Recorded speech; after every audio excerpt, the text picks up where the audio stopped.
இன்றைக்கி ஒரு தென்னம்பிள்ளையை தூக்கி போட்டு எரிச்சாச்சுங்க. தென்னம்பிள்ளையை எரிக்கிற அளவு என்ன நடந்து தானே யோசிக்கிறீங்க.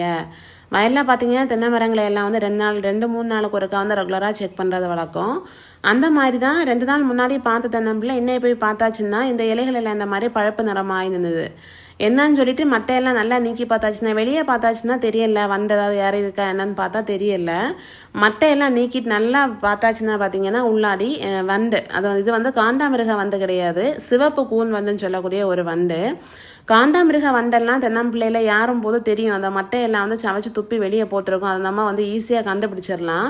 ஆனால் இந்த சிவப்பு கூன் வண்டு வந்து யாரது வந்து அந்த அளவு தெரியாது. இது வந்து முக்கியமாக பார்த்தீங்கன்னா இதோட டார்கெட்டே மூட் தான். மூட்டில் போய் வந்து நல்லா சாப்பிட்டு வச்சிருது. இன்னொன்று முட்டையெல்லாம் போட்டு அதிலே வந்து ஒரு பெரிய ஃபேமிலியே உருவாக்கிடுது. எல்லாம் நல்லா கடிச்சு மட்டையை சாப்பிட்றோம். ஃபைனலி அந்த தென்னம்பிள்ளையோட வேலையை முடிஞ்சுது. அது வந்து இதுக்கு மேலே வராது. முடிஞ்சாலும் எடுத்து பார்த்தாச்சுன்னா எடுக்க வந்துட்டே இருந்தது. இது வந்து அடுத்த தென்னை பிள்ளைக்கெல்லாம் பரவாமல் இருக்கிறதுக்கு பூச்சிக்கொல்லி எல்லாம் ஊற்றி பார்த்தோம். ஆனால் என்னென்னா வந்து பூச்சிக்கொல்லி ஊற்றிட்டு நாங்கள் வந்துட்டோம். அப்புறம் வந்து மாமா தான் சொன்னாங்க, இந்த மாதிரி தென்னம்பிள்ளை இப்படியே விற்றுட்டோன்னா இந்த சிவப்பு கூன் வந்து வேறு தென்னம்பிள்ளையை நாசம் ஆகிடும் அப்படின்னு சொல்லிட்டு சாயங்காலமே போய் வந்து எல்லாத்தையும் எரிச்சு விட்டுட்டோம். வந்து அடுத்த தென்னம்பிள்ளைக்கு வராமல் பாதுகாக்கலாம் அப்படிங்கிற மாதிரி. அப்படி தான் இன்றைக்கி வந்து எடுத்து போட்டு எரிச்சாச்சுங்க.